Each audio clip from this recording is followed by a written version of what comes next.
Hola chicos, ¿cómo están? He vuelto, sobreviví a esta odisea. Mentira, fue un resfriado heavy. Me dio una sinusitis y una faringitis, entonces estuve como sin voz, así como congestionada, muy gangosa. Bueno, si usted vio mi historia de Instagram, va a saber toda la historia. Pero volví y les tenía pendiente el videito de esta clase. Nos quedan muy pocas clases, chiquillos, así que atentos, nos quedan alrededor de 2 clases más una evaluación, pero ahí vamos a ver cómo trabajamos. Hoy día vamos a ver la transición política y los desafíos de la democracia. Esto corresponde todavía a la unidad 3. La unidad 4 no la vamos a ver. Primero porque la adecuación curricular la dejo fuera. Y segundo porque en tercero medio es la primera unidad. Entonces no es como que la vamos a perder. La vamos a ver bien como corresponde el próximo año. Espero tenerlos a todos en tercero medio. No me vengan con cosas. Así que hoy día lo que vamos a hacer es hablar de las últimas décadas de la dictadura. Hoy día nos vamos a centrar en la década de los 80, que es quizá una de las más interesantes porque vamos a ver como toda esta consolidación que tenía Pinochet durante el 70, el nuevo sistema político con su constitución, el nuevo sistema económico con el neoliberalismo, este nuevo tipo de gobierno con los militares a cargo y por supuesto todas las vejaciones y todos los problemas que hubo con las violaciones de los derechos humanos, va a empezar a sucumbir de a poquito. Y no va a sucumbir por una necesidad propia de Pinochet, sino más bien va a venir a responder a ciertas características de lo que está ocurriendo alrededor del mundo y también a una serie de antecedentes que van a finalmente desencadenar esta crisis.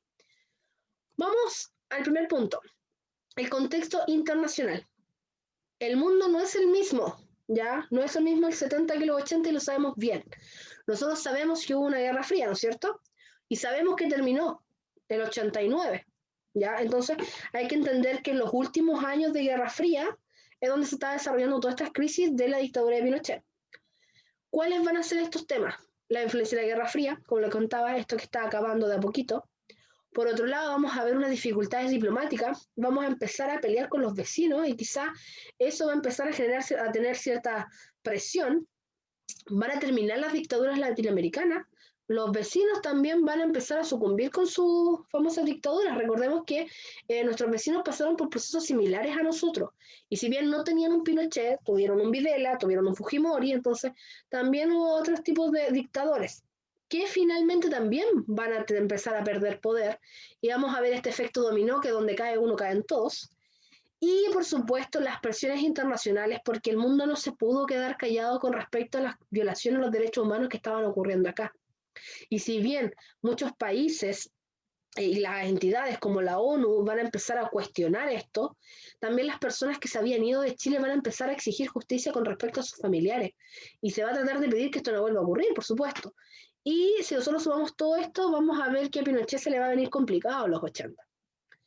Tal como dice ahí, el fin de esta dictadura y este inicio de la transición, ojo, porque estamos hablando de una transición recién. De hecho, vamos a seguir hablando de transición cuando vuelva la democracia, con Allende, con Elwin. Pero por el momento vamos a ir con pasitos de bebé, vamos bien graduales, bien paulatinos. Vamos a empezar a ver cambios en todos los niveles de la ciudadanía, a nivel social, a nivel político, a nivel económico, a nivel de tratados, todo va a empezar a modificarse muy sutilmente hasta que finalmente vamos a cambiar esto. En primera instancia, el fin de la Guerra Fría. Sabemos que tenemos esta guerra que lleva casi 35 años pasando y sabemos que han habido muchos hotspots o cosas que están ocurriendo, pero también sabemos que por un lado el bloque soviético está empezando a decaer. Tal como vimos en la unidad pasada con respecto a la Guerra Fría, sabemos que Gorbachev empezó a ampliar su participación a nivel global, ya no están tan centrados en ser esta hegemonía propia. Vamos a ver cómo aparece el Glasnost, vimos también cómo aparecía la perestroika, vamos a ver que van a haber otros problemas, Chernobyl, va a empezar a desmembranarse la Unión Soviética, van a aparecer nuevos países, Rusia va a emerger. Entonces, realmente Estados Unidos ya no tenía un rival. ¿Para qué va a seguir peleando con la Unión Soviética si la Unión Soviética se estaba cayendo sola? Así que lo que va a hacer Estados Unidos es decir, mmm, a lo mejor no tengo que seguir metiéndome aquí. Y va a cambiar su estrategia internacional. Y en vez de estar peleando contra todos los países, va a decir, ¿sabéis que ahora lo que me conviene es generar lazos? Además, también Estados Unidos va a empezar a mirar a otros lados, ya no les va a convenir tener así como participación acá en Latinoamérica, así en el Medio Oriente descubrimos que hay harto petróleo y eso está pareciendo que es lo que necesitamos, sobre todo con esta crisis que se nos viene en los 80, así que sabéis que ya no estoy ni ahí con apoyar estas dictaduras. Y finalmente Estados Unidos va a dejar de mostrar apoyo. ¿Por qué? Porque ¿para qué voy a estar preocupado de un bloque soviético que ya casi no existe? ¿Para qué voy a mantener el miedo acá? No, ya no funciona. ¿Para qué?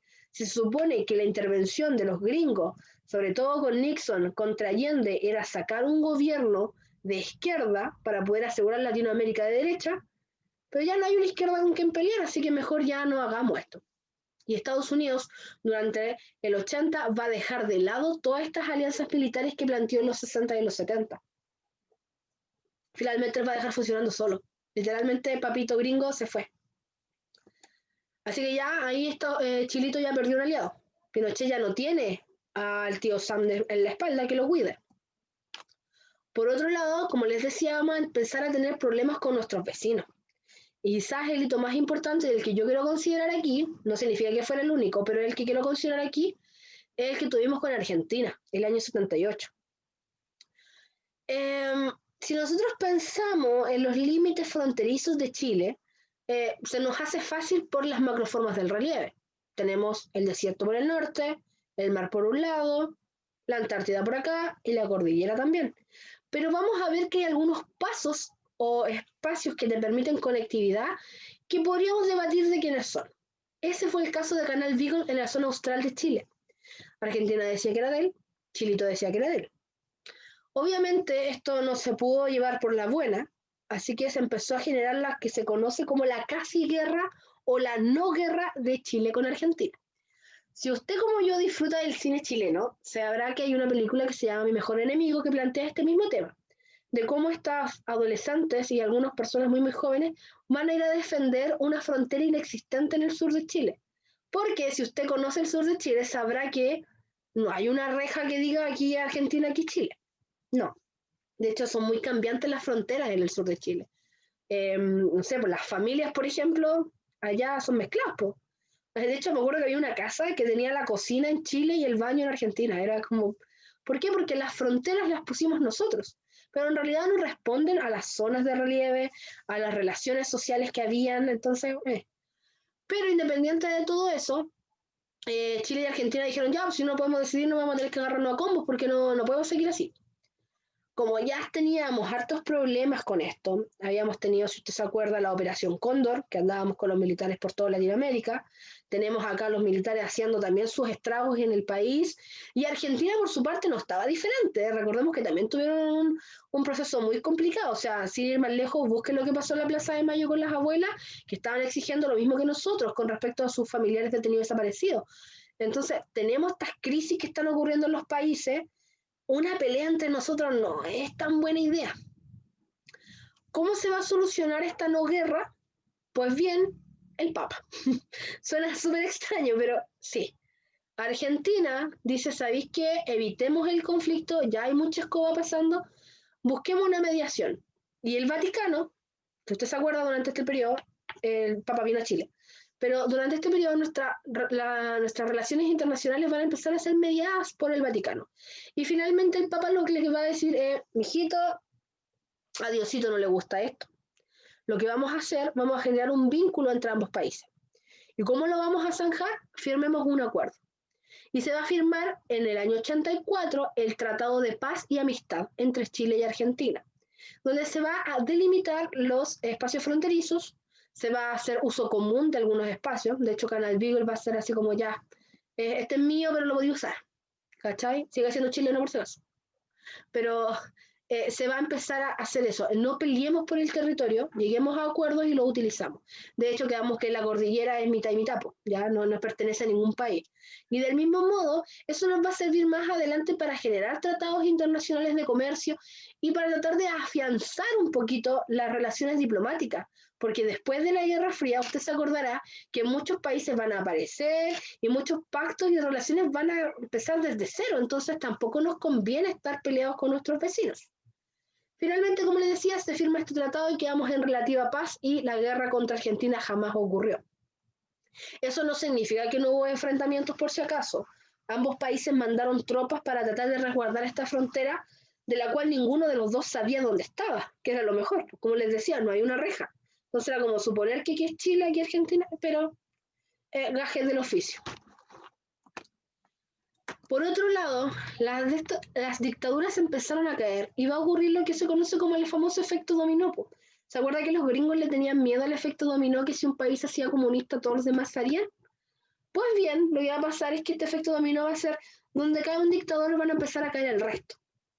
Y como toda Latinoamérica, en general todo el cono sur estuvo marcado por dictadores, incluye el cono sur porque en Brasil también pasó, se van a producir modelos de transición política y vamos a tratar de retomar una democracia.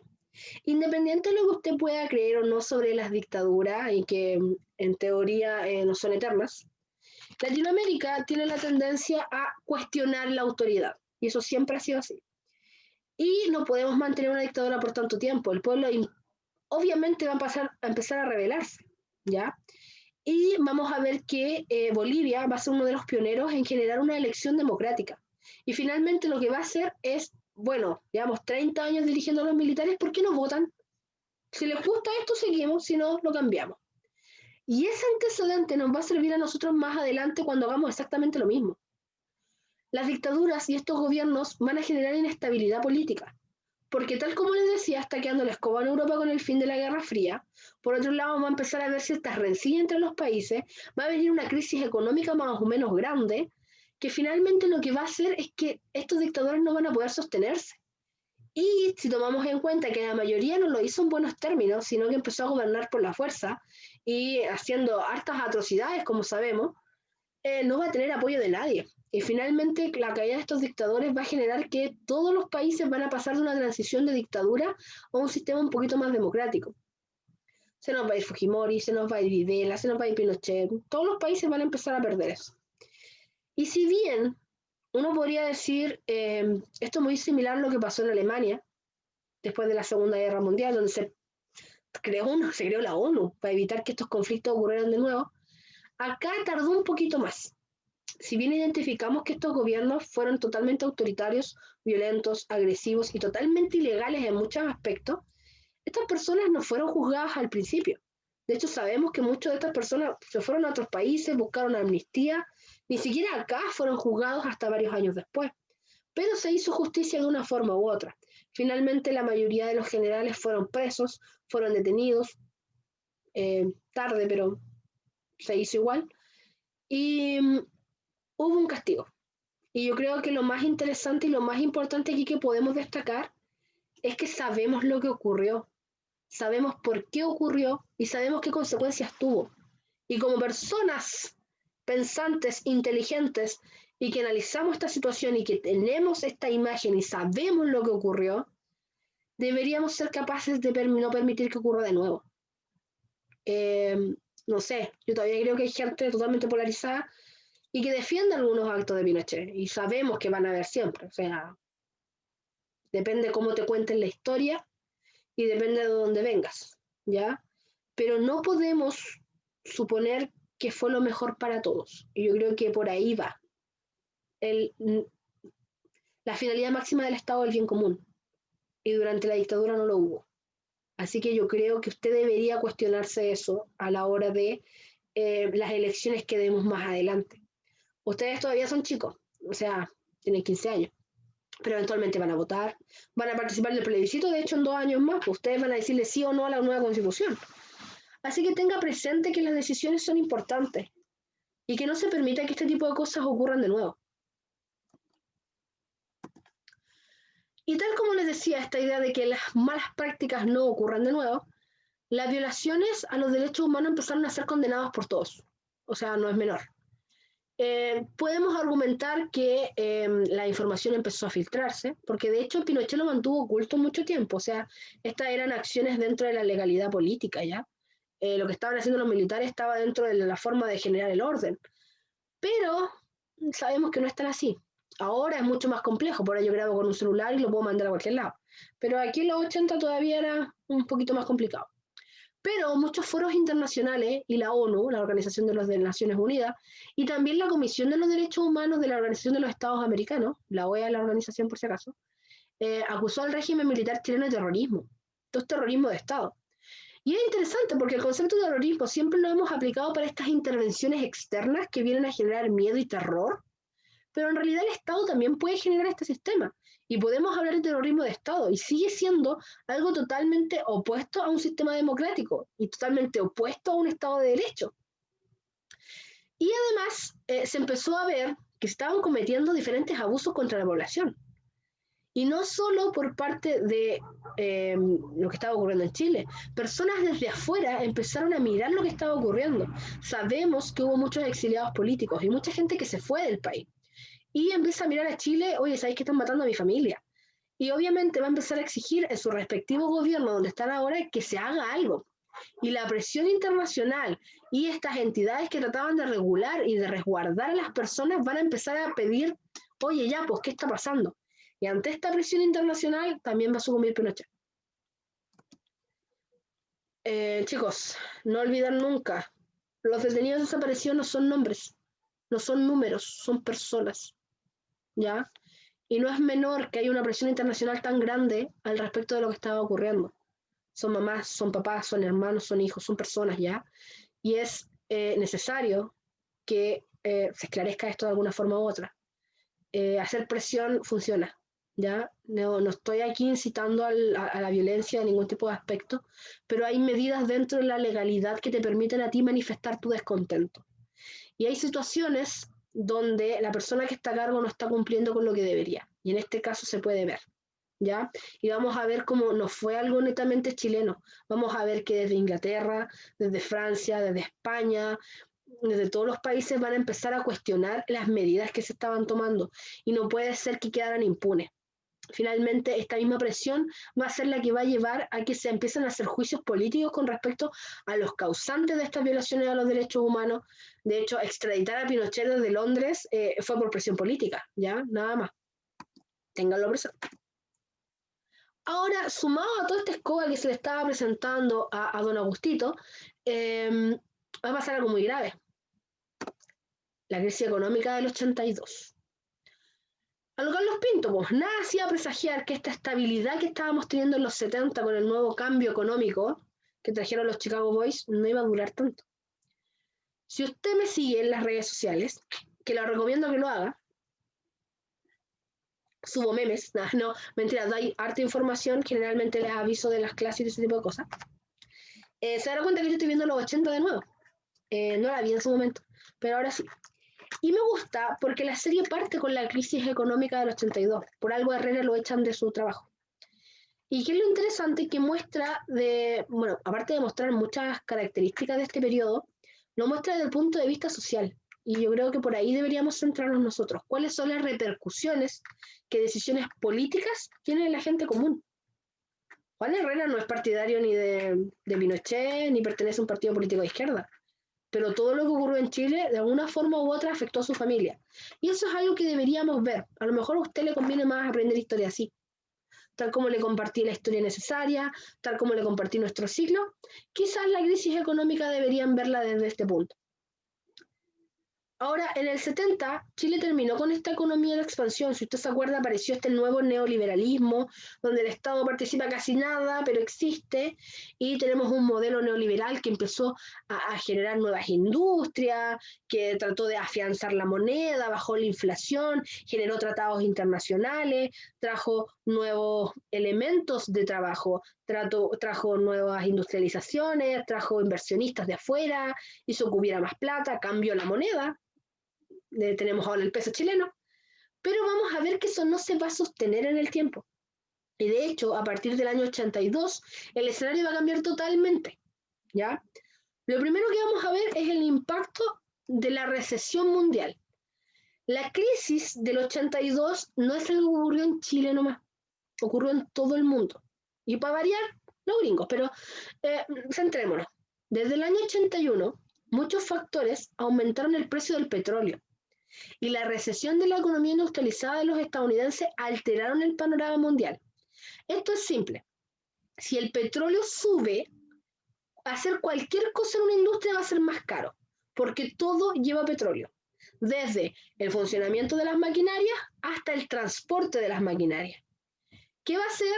Que las industrias no vayan a poder pagar esta materia prima y por consiguiente muchas industrias van a cerrar, van a hacer que gente quede sin trabajo, las que van a seguir funcionando van a tener que subir los precios porque los costos son muchos, entonces va a empezar a desestabilizar la economía.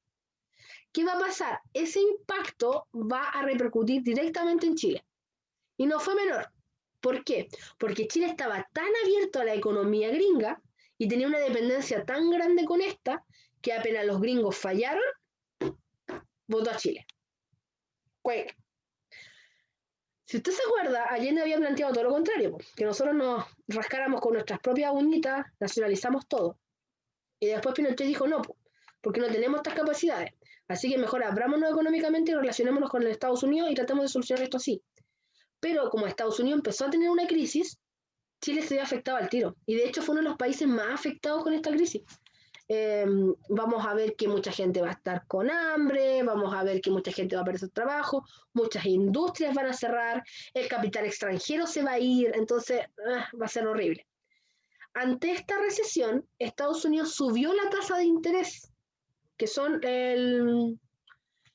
¿cómo se llama eso? No, no es un impuesto, sí, es un impuesto, pero no se llama, cuando tú pides un préstamo y tú pagas un porcentaje mucho más, no me acuerdo cómo se llama esa palabra, me va a volver en algún momento. Pero Estados Unidos va a subir la tasa de interés, lo que va a producir una alza en la deuda contraída con el extranjero. Y de este modo, los bancos y las empresas nacionales se van a ver imposibilitadas de saldar sus deudas. En palabras simples, Estados Unidos le va a salir mucho más caro a sus empresas, por lo tanto va a cerrar, va a tener menos empresas funcionando. Eso va a hacer que ingrese menos plata al país, lo cual va a hacer que Estados Unidos diga, ya, tengo un problema, devuélvame la platita que les presté después de la guerra, por favor, devuélvame la plata. Ah, pero ¿sabéis qué pasa? Es que estoy tan mal que voy a subir el interés.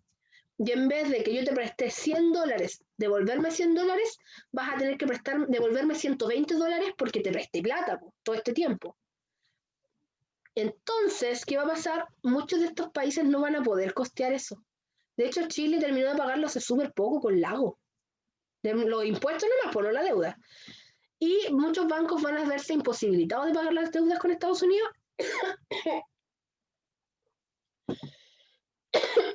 Perdón. Y va a generar los mismos problemas que está teniendo Estados Unidos, pero directamente acá. Y no solo vamos a tener problemas de que la gente se va a empezar a quedar sin trabajo o que los inversionistas se van a ir, sino que vamos a tener a Estados Unidos diciéndonos, oye, páguenos, que va a ser mucho más grave. Por otro lado, esta crisis va a generar un colapso completo. Estados Unidos era el gran inversionista y además el gran prestamista de plata en todo el mundo. Entonces, que ellos empiecen a tener conflictos va a generar que haya conflictos en todos lados. Las exportaciones se van a reducir tanto y el endeudamiento va a generar restricciones en los créditos. Y al haber restricciones en los créditos, van a hacer que muchos bancos quiebren y que muchas empresas dejen de funcionar. Traten de ver esto siempre como una bola de nieve, efecto dominó. Estados Unidos no tiene plata, va a empezar a cobrar, no van a poder pagar, vamos a obligar a que cerrar impuestos, van a hacer que los bancos no puedan hacer esto, etcétera, etcétera, etcétera. Se va a producir un efecto dominó. Este endeudamiento va a ser tanto que, por ejemplo, yo que debo plata no voy a poder pedirle plata al banco para poder saldar mis deudas, porque el banco no tiene plata para eso. Entonces yo también me voy a ir a la quiebra. El banco se va a ir a la quiebra, la empresa se va a ir a la quiebra y va a generar conflictos completos. Las autoridades van a responder como inyectando recursos fiscales, ¿ya? Lo que van a hacer es decir, pucha, a ver, invirtamos más en la industria para que así las empresas no cierren, la gente siga trabajando y si recibe un sueldo va a comprar cosas y va a haber más dinero circulante, debería funcionar. No del todo, pero sí gracias a acuerdos internacionales que ya existieron después de la Segunda Guerra Mundial, como la creación del Banco Interamericano del Desarrollo o el Fondo Monetario Internacional, van a tratar de generar, ya, ¿cómo solucionamos esto? ¿Cómo lo va a hacer? Va a privatizar y va a ayudar a aumentar las exportaciones. ¿Qué quiere decir eso? Que las deudas las va a empezar a tomar el banco. ¿Ya? Usted tiene deuda, yo se las arreglo, pero usted me va a deber a mí. y yo tengo tasas mucho más altas, pero va a tener más tiempo para pagarla, algo bueno. El Fondo Monetario Internacional te presta plata, ¿ya? Tengan entendido como esta idea del Banco Internacional, como literalmente eso, un banco que trasciende a todos los países y que permite prestarle a los países, no a las personas, para que puedan saldar ciertas deudas, pero tú quedas endeudado con ellos. Es como esa mamá que tiene la Visa, la Mastercard y se endeuda con todas y después llega una entidad bancaria y dice ya, yo te compro todas esas deudas, yo las pago, pero tú después me debes ambas cuotas a mí. Eso mismo va a hacer el banco aquí. Y lo que también va a hacer, va a decir, bueno, la forma más fácil de reactivar la economía es aumentar las exportaciones. Usted empieza a vender nomás, mijita.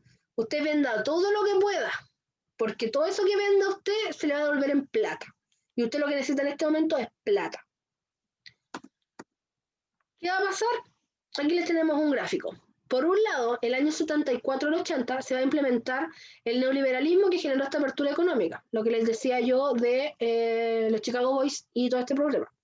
El año 81 va a ocurrir una recesión económica que va a aumentar las tasas de interés de Estados Unidos y va a aumentar la deuda de los países que tenían con él.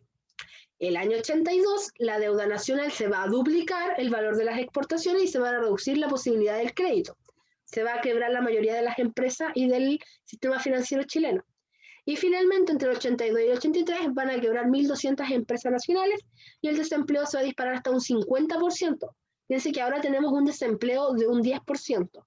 Imagínense con un 50%, significa que la mitad de las personas o de la fuerza laboral en Chile va a disminuir.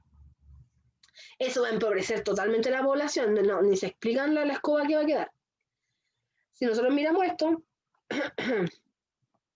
fíjense cómo baja aquí la tasa de personas laborantes en hombres y mujeres.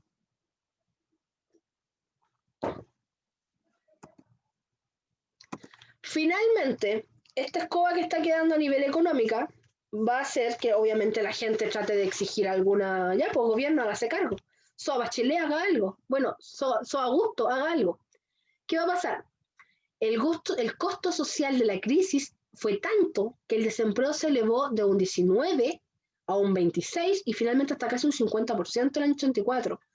Eso va a marcar que el sistema de protección social que en algún momento el Estado tiene que cumplir, si usted se acuerda del estado de bienestar, que Pinochet dijo que no era necesario, va a decir, ya, pues, ¿cómo va a estar esto mínimo? Háganse cargo. No es culpa de nosotros la crisis económica y por consiguiente somos nosotros los perjudicados. Tenemos un gobierno fuerte que se supone debería hacer frente a esta situación. Esto va a llevar a que se van a empezar a movilizar de nuevo los sectores. Primero con organizaciones estudiantiles, gremiales, sindicales, las mujeres y finalmente lo de la defensa de los derechos humanos. Y vamos a ver cómo todos estos grupos que habían sido callados durante los 70 van a empezar a volver a salir porque en realidad ya no hay mucho que perder. En un primer momento hay un miedo a la dictadura. Sí, el régimen sí te genera cierto miedo de muerte y desaparición, pero estamos muriéndonos de hambre. Aquí hay que entender esto como ahora me mata el régimen o me mata el hambre. Que no es muy extraño. ¿Dónde he escuchado eso? Bueno, volverá. ¿Qué va a pasar? Van a haber jornadas constantes de protestas, van a haber paros, se van a complementar tomas de universidades, cacerolazos a lo largo de todo Chile. Y la dictadura va a tratar de reprimirla porque es la única forma que tiene. Tampoco tiene respuestas a nivel económico o político para solucionar este problema. No tiene más plata para poder inyectar porque en realidad gastó en estos tratados internacionales y quedamos demasiado dependientes de Estados Unidos, entonces no sabe qué hacer Pinochet. Y dice, ya, entonces reprimamos. Entonces van a empezar a reprimir mediante el uso de fuerza pública y va a declarar un estado de sitio. Ya, no sale, no se mueve, milico a la calle. Eso tenemos que hacer y tratamos de apaciguar un poquito lo que está ocurriendo. Esto se va a traducir en aumento de tensiones, mucho más heridos y mucho más muertos. La represión política va a aumentar. Vamos a tener un pueblo empobrecido, con hambre, exigiéndole al gobierno que se haga cargo, un gobierno inoperante, incapaz de solucionar este conflicto, que la única forma que va a tener para tratar de ordenar un poco es mediante la fuerza. Ante este escenario, van a aparecer nuevos grupos. Y esto es interesante porque es cíclico. En Chile se da constantemente esto. Si usted se da cuenta cómo lo estoy contando, yo podría agarrar este mismo discurso y tirarlo para el año 2019. Y tenemos los mismos conflictos. Tenemos el estado de sitio, tenemos los militares en la calle, tenemos las huelgas de hambre, etcétera, etcétera, con la diferenciación que la crisis económica a nosotros se nos dio por el coronavirus, no directamente por lo que estaba pasando en Estados Unidos. Entonces, ojo con eso.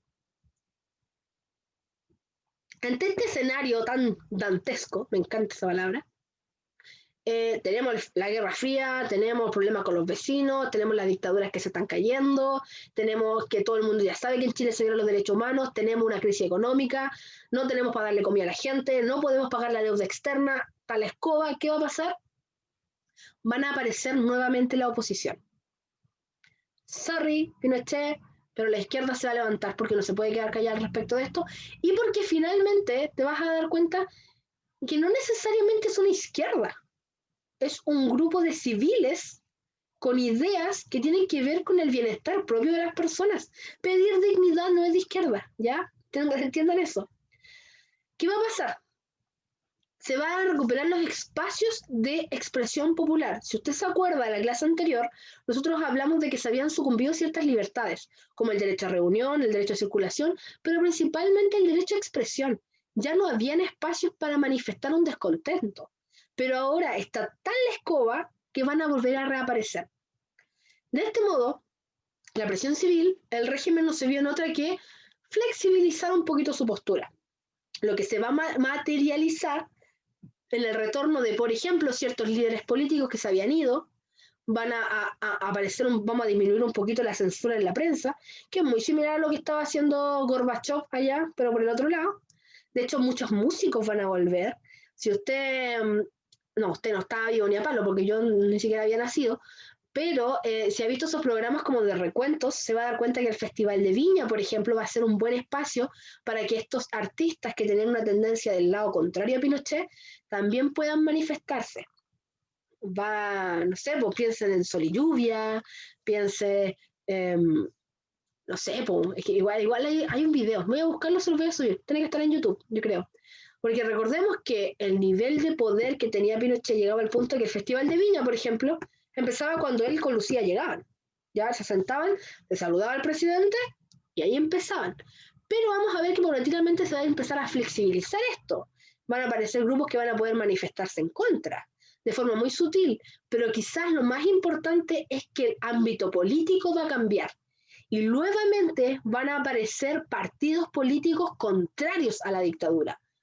¿Se acuerdan que nosotros habíamos dicho que todo lo que era de izquierda se había ido con esta democracia protegida y que la democracia cristiana había quedado como fichadita?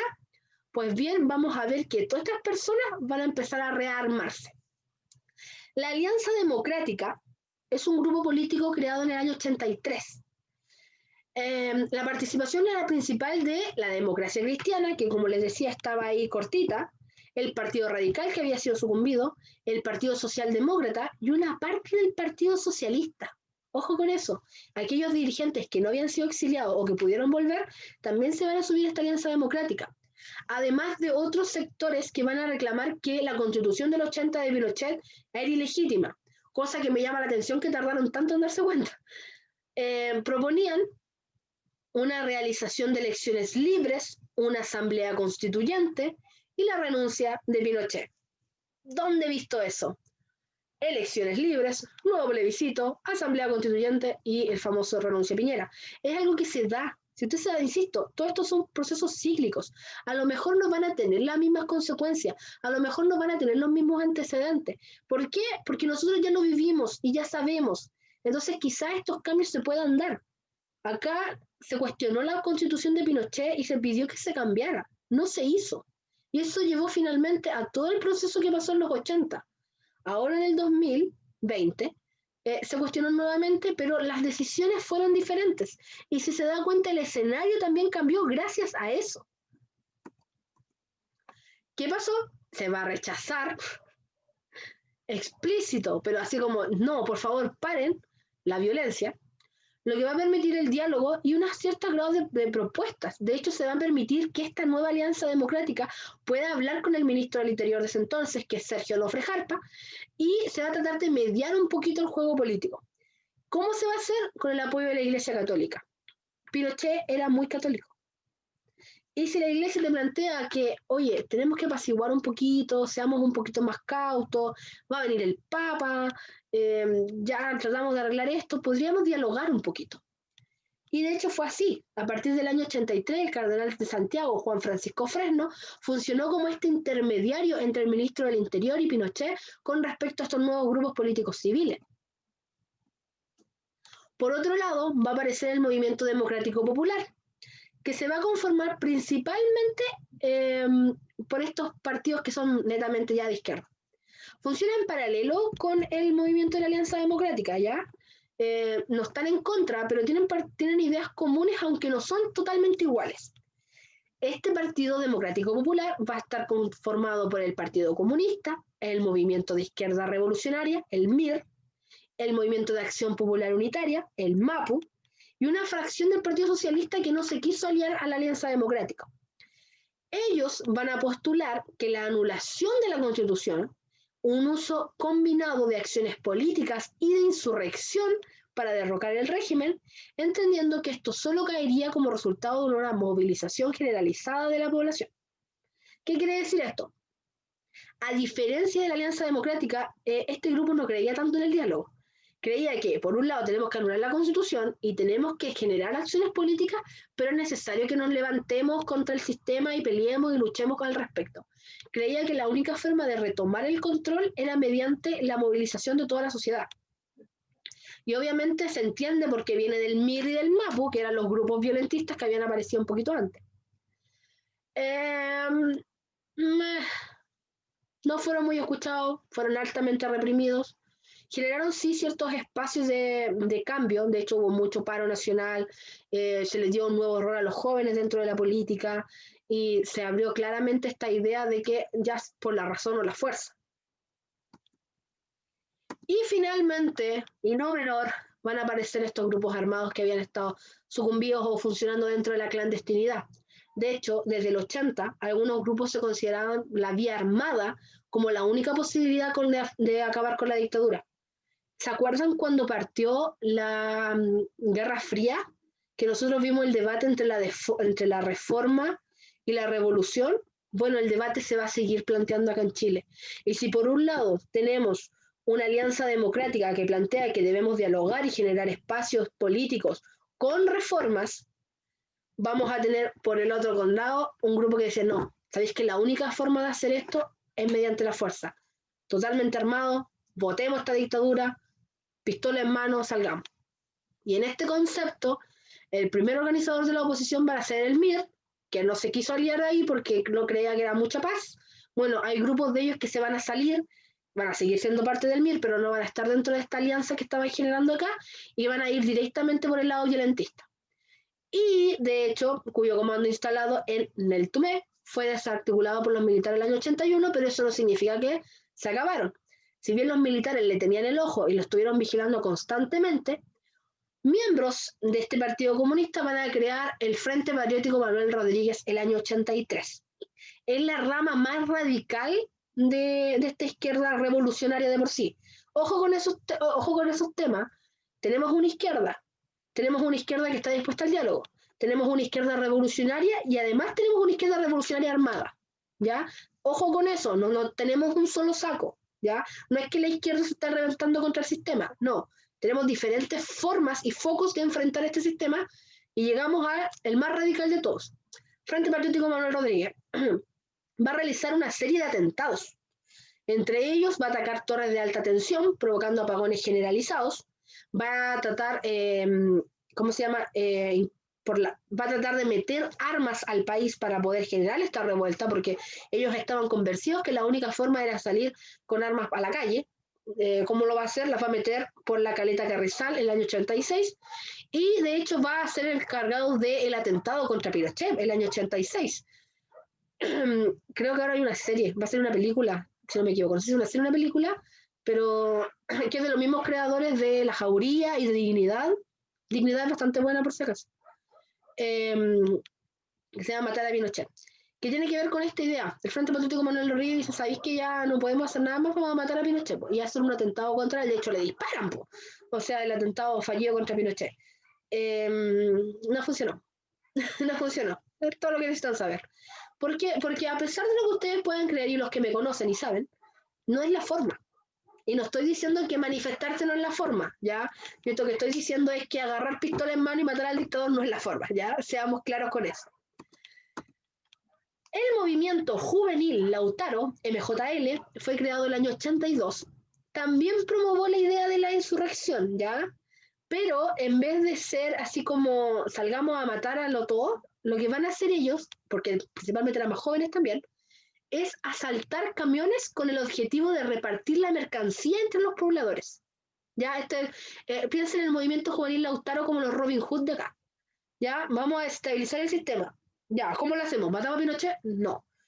Como tenemos gente que está muriéndose de hambre y sabemos que igual hay grupos que sí tenían comida, porque seamos claros, hay un desabastecimiento y hay problemas económicos en la alimentación de las personas, y obviamente hay mercados negros y lo que se quiera, pero sigue habiendo un grupo muy acomodado que no tiene problemas con eso. Lo que va a hacer el movimiento juvenil Lautaro es simplemente interceptar los camiones, robarse la mercadería y repartirla entre los pobladores, lo que se conoce como el mercado negro.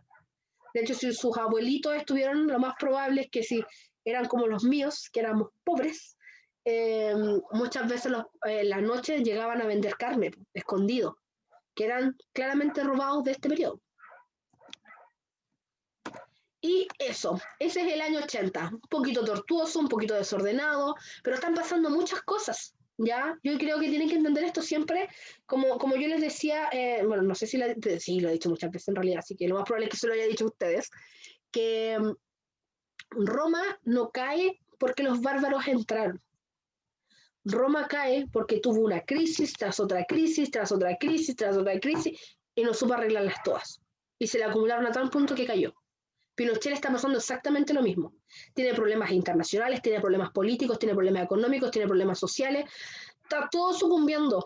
Y los 80 va a ser esta catombe donde todo va simplemente a explotar. Y vamos a ver que la única medida y la única forma que Pinochet va a tener para solucionar esto va a ser irse. O por lo menos dar la posibilidad de irse. Y eso es lo que vamos a ver en la próxima clase. Así que chicos, vean esto con calma, entreténganse, cualquier cosa usted sabe, consulte, no pregunte todavía por las notas, ya, no lo haga, por favor no lo haga. La estoy revisando recién, ya, apenas los tenga, los voy a subir al Classroom, ustedes saben, y les voy a informar, por supuesto, cómo corresponde. Así que eso, los adoro. Ustedes lo saben, ¿verdad? Así como de adentro, que yo los quiero caleta. Espero volver a verlos pronto. Besitos.